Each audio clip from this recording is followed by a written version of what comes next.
Olá pessoal, sejam bem-vindos ao programa Entendendo a Nova Lógica Financeira. Por aqui você vai compreender as principais transformações do mercado financeiro, como elas acabam afetando o ambiente competitivo e principalmente a vida de quem trabalha no mercado e o consumidor final. Estarei por aqui toda semana trazendo novidades sobre inovação no mercado financeiro. Então, deixa seu like por aqui e não se esqueça também de se inscrever no canal e ativar as notificações. Bom, antes de mais nada eu gostaria de me apresentar. Meu nome é Bruno Diniz, eu sou especialista em inovação no mercado financeiro, professor e autor best-seller dos livros O Fenômeno Fintech e A Nova Lógica Financeira. Desta vez falarei sobre os avanços que a gente teve em inovação no mercado financeiro e fintechs no ano de 2021 e falarei sobre 7 tendências que teremos para 2022 dentro desse ambiente. Eu escrevi também um texto na minha coluna na revista Exame a respeito desse assunto em dezembro de 2021. E lá eu tracei as tendências, e o cenário para o mercado fintech no ano de 2022. Então eu vou deixar o link também na descrição do vídeo para se você quiser também ler, fique à vontade e também deixe seu comentário por lá. Para começar, vamos fazer uma retrospectiva do ano de 2021, que já pode ser considerado o ano mais importante para o segmento fintech no país e também para as inovações de uma forma geral dentro do segmento financeiro. Basta a gente pegar a informação de que a gente já teve a implementação do Open Banking começando de fato, sendo mais aberta já para a população em fevereiro de 2021. A gente teve inovações referentes ao Pix, que chegou a bater 380 milhões de contas registradas, sendo que 71% da população já utiliza o sistema. Vimos também o amadurecimento de algumas ações dos reguladores, como é o caso do sandbox regulatório, que é basicamente esse sistema onde as startups elas podem aplicar para um espaço que tem a curadoria dos reguladores para poder desenvolver soluções inovadoras. A gente tem o sandbox da SUSEP, que agora, no ano de 2021, já admitiu para uma segunda turma de startups que vieram ali testar novas soluções. A gente tem o sandbox também da CVM do Banco Central, que em 2021 anunciaram quem foram as empresas que começarão o processo ali de desenvolvimento de soluções inovadoras. Então a gente também teve bastante coisa nesse front. E trazendo mais algumas informações que mostram quão bom foi o ano de 2021 para as fintechs, a gente tem dados que foram soltados pela consultoria Distrito que mostram os investimentos no setor. Então, em 2021 a gente teve 3,7 bilhões de dólares sendo investidas nas fintechs no Brasil, sendo que no ano anterior, em 2020, foram 1,9 bilhão de dólares investidos. E, olhando um pouco mais para trás, em 2019, a gente teve 1,1 bilhão de dólares. Então foi uma evolução bastante continuada, a gente teve um progresso interessante e mais do que isso, a gente também viu o Brasil virando alvo dos fundos de investimento internacionais. Então vários fundos que nunca olharam para o Brasil para poder investir em fintech passaram a olhar de uma forma cada vez mais intensa. Não só Brasil, mas também América Latina. Se tornou uma tese muito quente ali no mundo do venture capital internacional. Falando sobre esse volume de investimentos que a gente teve agora em 2021 de 3,7 bilhões de dólares, isso posiciona a gente muito bem no cenário global em relação a investimentos. É importante trazer um dado também da Associação de Fintechs do Reino Unido, chamada Innovate Finance, e eles mostraram que eles fizeram uma amostragem no meio do ano de 2021, colocando quem eram os países que mais receberam investimentos globalmente quando a gente fala de fintech. Então, em primeiro lugar, a gente viu os Estados Unidos, em segundo lugar foi o Reino Unido, em terceiro lugar o Brasil e depois a gente estava até à frente de outros países, como é o caso da Alemanha e da Índia. Então o Brasil ali no top 3 de investimentos globais em fintech, mostrando que a gente ainda tem muita coisa por fazer aqui, existem muitos problemas a serem resolvidos com a aplicação de tecnologia dentro do mercado financeiro, modelos inovadores que vão trazer inclusão financeira e mais do que isso vão trazer experiências diferentes também para o consumidor final. E é um pano de fundo que quando a gente consegue aliar várias possibilidades regulatórias de infraestrutura que foram colocadas ao longo dos anos pelos reguladores, desde a possibilidade agora que a gente tem com o Pix, que é um sistema interoperável e que também cresceu bastante e hoje já se tornou a alternativa número 1 quando a gente fala de transferência entre pessoas, e combinado com o Open Banking e outras possibilidades regulatórias, a gente tem condição de criar coisas realmente novas quando a gente olha no contexto financeiro do Brasil. E as coisas não param por aí. A gente também viu em 2021 a consultoria Findexable, que era especializada em fazer estatísticas a respeito do setor, levantando quais seriam os melhores ambientes do mundo para fintechs. E aí eles avaliaram vários quesitos, como por exemplo, o número, a quantidade e a qualidade das fintechs em determinadas regiões do mundo, bem como a facilidade de se fazer negócio.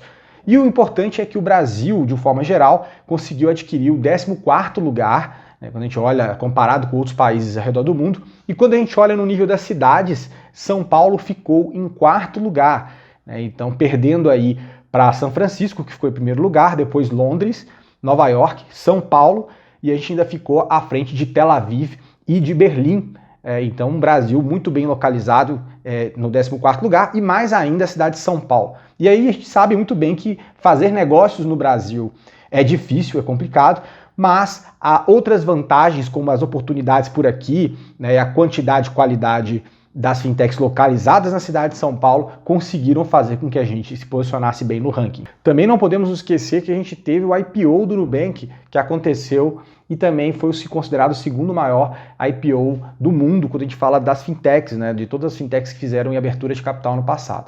Em primeiro lugar ficou com a Coinbase, que é a corretora norte-americana de criptomoedas, e o Nubank veio logo na sequência e fez um feito histórico, né, que com o IPO, o Nubank acabou sendo considerada, né, dentro do seu valuation, como a maior instituição financeira da América Latina, ultrapassando o Itaú Unibanco, que detinha esse posto. Então não dá para a gente perder de vista também a importância que as fintechs ganharam, né, e também essa trajetória de uma instituição que em 8 anos, de 2013 a 2021, conseguiu superar aí todas as expectativas e deixar sua marca na história do mercado financeiro brasileiro. Resumindo, 2021 foi histórico. A gente viu também uma novidade que foi colocada pelo Roberto Campos Neto, que é o presidente do Banco Central, a respeito da criação de uma moeda digital do Banco Central, uma CBDC.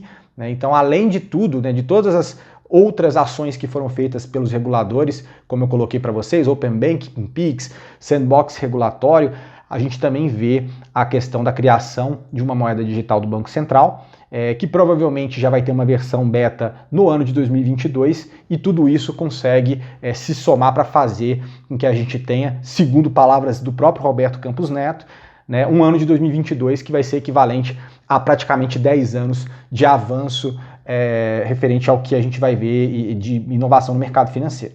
Então, muito ansioso pelo que vai acontecer, mas é importante que a gente não perca de vista também que esse ano de 2022 vai ser um ano complicado no ponto de vista de taxas de juros altas. A gente acaba tendo essa questão, impacta também na captação que essas startups venham a realizar.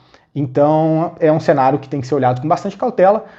Imagino que teremos crescimento como tivemos nos anos anteriores, mas nada perto do que a gente viu entre o ano de 2020 para 2021, né, onde, principalmente em termos de investimento, a gente pulou de 1,9 bilhão de dólares para 3,7. Então, talvez algo um pouco menos agressivo, mas de fato estamos numa crescente e muita coisa boa vai surgir pela frente. Sem mais delongas, vamos falar agora sobre as 7 tendências do segmento fintech que eu acredito que vão acontecer agora no ano de 2022. Para começar, a principal delas, algo que também já vinha sendo continuado, já aconteceu nos outros anos, inclusive eu fiz um vídeo a respeito das 7 tendências também para o ano de 2021, que está no outro canal meu, que é o Fintech Talks, vou deixar também o link aqui na descrição para que vocês possam ver, e que algumas das tendências que eu vou falar aqui agora, eu já falei também nesse vídeo do ano passado, mas é porque elas vão continuar a ganhar força, né? E uma delas é essa primeira, que é a expansão do ambiente de Banking as a Service e de Fintech as a Service.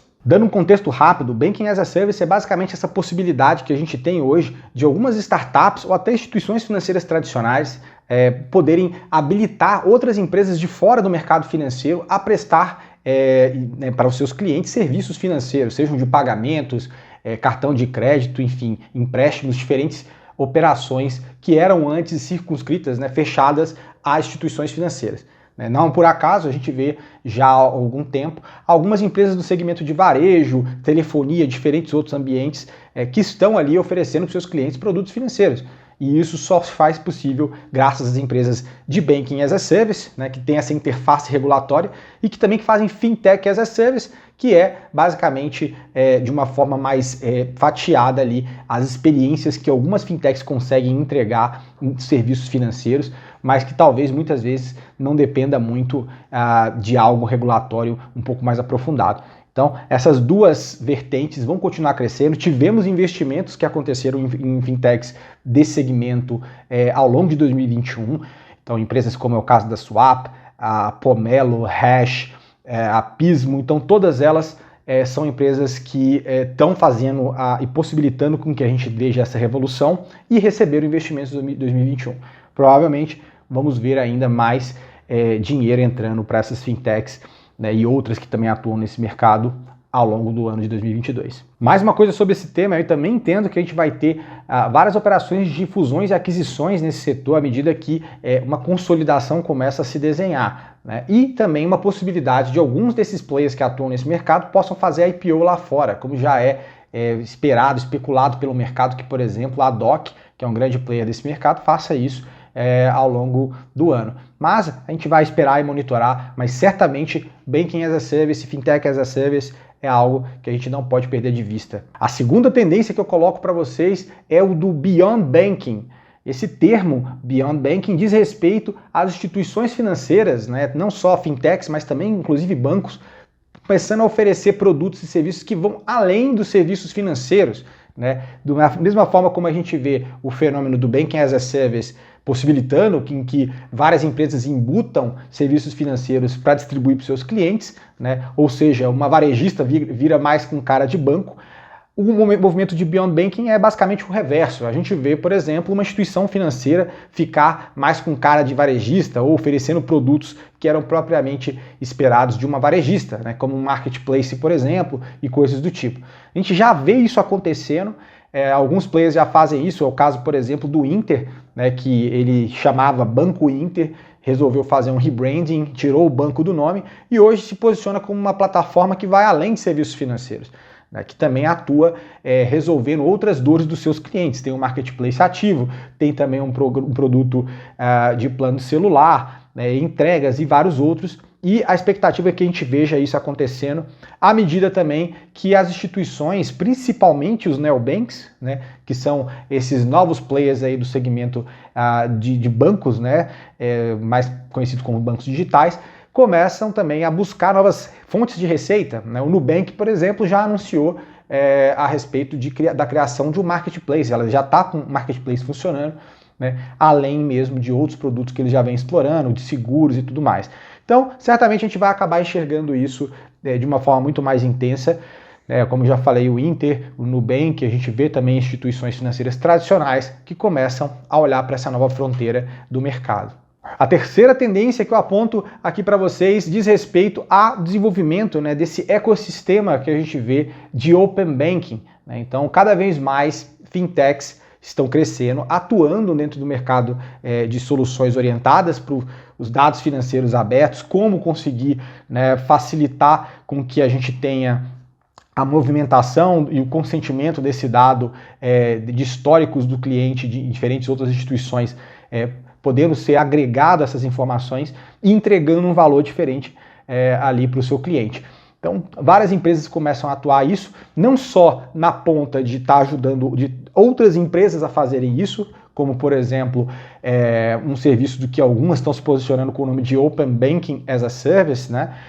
Mas também no desenvolvimento de soluções específicas, né, que usam o poder dos dados financeiros para poder expandir e entregar mais insights e possibilidades de novos negócios. Então a gente tem empresas que já atuam nesse ambiente, como é o caso da Belvo, é o caso da Quanto, da Clave, e também empresas que se posicionam mais com o intuito de acelerar a transformação de outras instituições financeiras que também já são ali participantes do ambiente do Open Banking, né? Como é o caso também de fintechs como a Finances Tech, a gente tem a F-Câmara, a TecBan, né, que é uma empresa tradicional do mercado financeiro que entrou nessa seara, que fazem esse serviço de tornar a vida mais fácil para instituições, né, bancos e também outras fintechs que queiram entrar dentro desse mundo do Open Banking, que, como eu já falei, está sendo regulado, né, ao longo do tempo, mas que precisa avançar mais ainda em termos de novas soluções. Então, como eu falei, a gente já tem um Open Banking regulado sendo desenhado e esse próprio desenho do Open Banking já cria soluções no seu entorno de várias empresas que facilitam esse processo, mas também a gente tem muita oportunidade na criação e desenvolvimento de novas aplicações para esse mundo e também que possam antecipar muito do que a gente vai ver quando o sistema estiver rodando de uma forma mais completa. Dentro dessa mesma tendência, onde eu falo de Open Banking, também existem possibilidades de desenvolvimento de soluções que também utilizam o Pix, ou seja, Open Banking e Pix como uma infraestrutura. E também é importante a gente lembrar que o Pix e o Open Banking eles já estão aliados na fase 3 dentro do Open Banking, que diz respeito à iniciação de pagamentos. Isso por si só já é um mar de oportunidades e já temos hoje algumas empresas que começam a explorar e enxergar possibilidades nisso, da mesma forma como é feito em outros países do mundo, como é o caso da Índia e também do Reino Unido, que já utilizam a iniciação de pagamentos dentro desse escopo. A quarta tendência que eu trago para vocês é um pouco de uma combinação também do que a gente já vê de possibilidades colocadas por infraestrutura, mas dando um próximo passo, né? A quarta tendência é o Contextual Banking. Contextual Banking é um termo que está sendo utilizado muito, inclusive lá fora, que diz respeito à entrega de produtos e serviços financeiros de forma contextual. À medida que a gente já vai avançando na possibilidade de desvendar, né, os dados do cliente e retirar insights em cima desses dados, a gente também consegue, com o passar do tempo, entregar, né, as instituições vão entregando soluções financeiras que basicamente enxergam e entendam o momento de vida, né, o momento no qual o cliente se encontra, para poder fazer uma entrega cada vez mais assertiva. Né? É importante ver que muito tempo a gente via, e até hoje mesmo, nessa realidade fintech que a gente tem muitas instituições que entregam, né, produtos e serviços para vocês, fazem ofertas totalmente desalinhadas com nossa realidade, né, em momentos inadequados também, inoportunos. Mas, quando a gente começa a explorar a fronteira do Contextual Banking, a gente pega essas possibilidades aprendidas dentro de uma realidade de dados financeiros abertos, conecta isso com um processamento e entendimento melhor disso e também dos pontos de leitura em relação a onde você se encontra, em qual situação você se encontra, para fazer uma entrega de solução. Um exemplo que eu dou para vocês dessa realidade de Contextual Banking, que a Flybits, por exemplo, oferece para os seus clientes, é de você conseguir entender que seu cliente ele está na rua, por exemplo, e começou a chover, e por causa disso, né, você também sabe como instituição financeira que seu cliente tem um cartão de crédito que ele ainda não ativou. Então, baseado em todos esses dados, a instituição consegue fazer a leitura e entregar uma notificação falando: cliente, a gente sabe que você está num dia chuvoso, você pode ativar o teu cartão e ganhar uma primeira viagem, uma corrida de Uber gratuitamente. Basta você fazer essa ativação do cartão agora. Então, o momento chave que o cliente está precisando de sair daquela situação e existe uma outra necessidade do lado da instituição de fazer a ativação do cartão e a gente consegue fechar esse ciclo. Né? E tem várias outras possibilidades. Por exemplo, o aplicativo entender, né, a instituição entender que o cara está no trabalho ou que ele está em movimento e não vai fazer nenhum tipo de oferta durante aquele momento. Ou mesmo, se ele estiver passando perto de um supermercado e pelo entendimento que essa pessoa gosta de vinhos, por exemplo, e esse supermercado tem uma parceria com a instituição, fazer uma oferta, por exemplo, do vinho favorito do cliente com desconto, né, baseado naquela oferta pontual por ele estar passando por ali. Então, o Contextual Banking é basicamente isso, a gente ter uma nova forma mais proativa de fazer a entrega de serviços financeiros, e a gente vai ver uma evolução bem intensa daqui por diante, até porque já tem startups especializadas em entregar esse tipo de experiência na ponta, né, do B2B. A quinta tendência que eu trago diz respeito ao avanço das Green e Sustainable Fintechs. O que seriam isso? São fintechs que têm as suas soluções alinhadas com os objetivos, né, de ESG, né, que é basicamente aquela sigla que diz respeito ao environment, né, meio ambiente, social e governance. Né. Aqui no Brasil também é utilizada a sigla ASG, de ambiental, social e de governança. Né, que são essas premissas que a gente tem ouvido falar muito a respeito disso recentemente, e cada vez mais a gente vê, principalmente na Europa, no ano de 2019, houve um crescimento das Green Sustainable Fintechs por lá.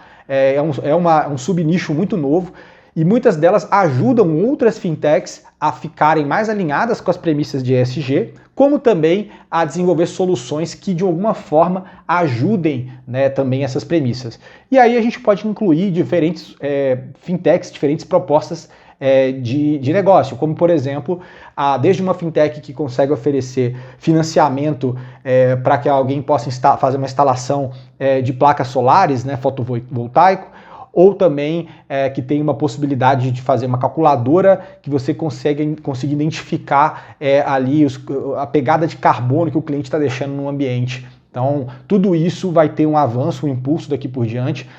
No Brasil, a gente tem alguns exemplos, como é o caso da Moss, né, que é também focada na parte de crédito de carbono. E existem outras, como por exemplo a Invert, que é focada também no mundo cripto, e ela também trabalha com a parte de NFT voltado para a conservação de florestas.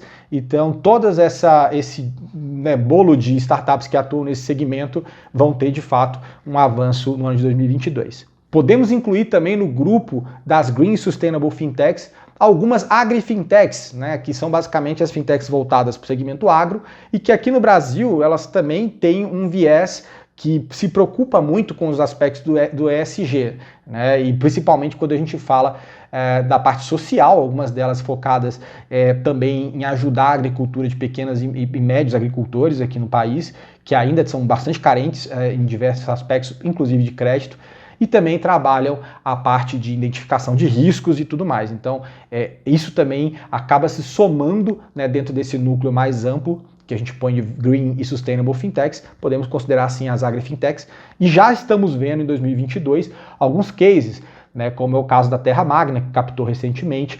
A gente tem o caso da Agrofy, que é a Argentina, que captou no final de 2021, e a Nagro, que também é uma outra fintech que visa trabalhar esse público e futuramente até se tornar uma espécie, né, de banco digital voltado para esse segmento, né? Então, certamente a gente vai ver bastante coisa, até mesmo porque quando a gente vê o Brasil, é um país que tem sim uma dependência do agro muito grande e que agro ainda é um oceano azul quando a gente fala em termos de tecnologia aplicada a esse segmento. A sexta tendência diz respeito às fintechs voltadas para soluções de back-office e automação financeira, né? É um segmento menos sexy, aí a gente está falando de bastidor, né? Basicamente você ajudando em dores que estão muito integradas ali com questões burocráticas. Nesse mundo a gente tem o exemplo da BeHub, que é focada basicamente em entregar uma solução de back-office as a service, né, para outras startups, é um modelo B2B, ou seja, a gente vê aí várias empresas que querem fazer uma parte de back-office para a sua própria empresa com excelência, mas muitas vezes trabalhar isso dentro de casa é um pouco mais complexo, então contratar um terceiro para fazer isso pode ser uma boa saída, né? E temos também o caso da Celero, manda para o financeiro, algumas que atuam nisso muito mais voltadas para médios players, né, pequenas e médias empresas, por exemplo. E também o caso da Vortex, que é mais focada em back-office de instituições financeiras e de fundos, que é um mercado com muito potencial e oportunidades aqui no Brasil. A sétima tendência diz respeito à aproximação do mercado cripto com o mercado financeiro tradicional, o que a gente vê já acontecendo ao longo dos últimos anos, que é uma evolução do ambiente cripto, né? A cripto deixou de ser algo muito ligado aí ao submundo e está cada vez mais se tornando algo mainstream, né? Algo aí que está debaixo dos holofotes e dentro do conhecimento de muitas pessoas. Então, para que a gente veja esse mercado cripto florescendo, né, com mais oportunidades e se aproximando do mercado financeiro tradicional, a gente vê também o crescimento de iniciativas chamadas de Crypto as a Service, ou seja, algumas empresas que dominam a tecnologia de como lidar com o ambiente cripto e entregam essa possibilidade para outras empresas. Um exemplo muito claro que a gente viu ano passado é de uma startup chamada Paxos, e que ela consegue habilitar com que outras empresas possam oferecer produtos e soluções cripto, né, ou exposição ao mercado cripto de forma direta ou indireta para os seus próprios clientes. A Paxos, por exemplo, é quem habilita a PayPal para entregar produtos ali cripto para os seus clientes. E também a Paxos firmou uma parceria com o Mercado Livre aqui no Brasil, né, na América Latina, para fazer esse mesmo tipo de solução. Ainda olhando para Crypto as a Service aqui no Brasil, a gente tem a Foxbit, que conseguiu habilitar, por exemplo, que a 99 passasse a fazer essa oferta para os seus clientes, né? E também tem outros players como a Coins, e certamente veremos mais outros expandindo sua atuação dentro desse mercado, né? Como, por exemplo, a 2TM, que é a holding do mercado Bitcoin, né? Que é dona do mercado Bitcoin. Então a gente vai ver também essas outras empresas que têm operações de exchange e que também têm outros tipos de soluções voltadas aí à aproximação desse mercado, o que diz respeito também à custódia de cripto, né, a criação e desenvolvimento de novas soluções. Então, e tudo isso vai crescer bastante no ano de 2022 à medida que também grandes players do mercado financeiro, como Visa, Mastercard, a B3 também passam a olhar para isso. Eu costumo dizer, pessoal, que essa demanda cripto ela veio de baixo para cima, porque os clientes, né, o consumidor queria tanto ter exposição, vendo tudo que está acontecendo nesse mercado, queria sim que sua instituição financeira, por exemplo, passasse a dar essa alternativa, e por causa dessa demanda a gente vê várias empresas, inclusive do mercado financeiro tradicional, começando a olhar para isso, né? É bom lembrar que a gente teve no ano que passou, 2021, alguns, inclusive ETFs, que são esses fundos listados em bolsa, que têm exposição a criptoativos diversos, né? Não só Bitcoin. E muitos bancos tradicionais participaram também no processo de distribuição desses ETFs. Então a gente começa a ver o mercado se transformando, e mais do que isso, né? Assim como a gente viu também na realidade do Banking as a Service, que permitiu com que empresas de fora do mercado financeiro pudessem ofertar produtos financeiros para seus clientes, a gente vê agora também uma evolução disso com o Crypto as a Service, que são essas mesmas empresas que já oferecem agora produtos, soluções financeiras tradicionais, dando também exposição ao mercado cripto para seus clientes. Então isso vai acelerar bastante esse ano. Com isso a gente encerra as 7 tendências, mas eu deixo um parênteses aqui porque existem outros fatos bastante relevantes que vão influenciar assim nesse ambiente de uma forma mais macro. Como é o caso, por exemplo, da questão do aumento de concorrência que eu entendo que a gente vai ter aqui no segmento fintech brasileiro.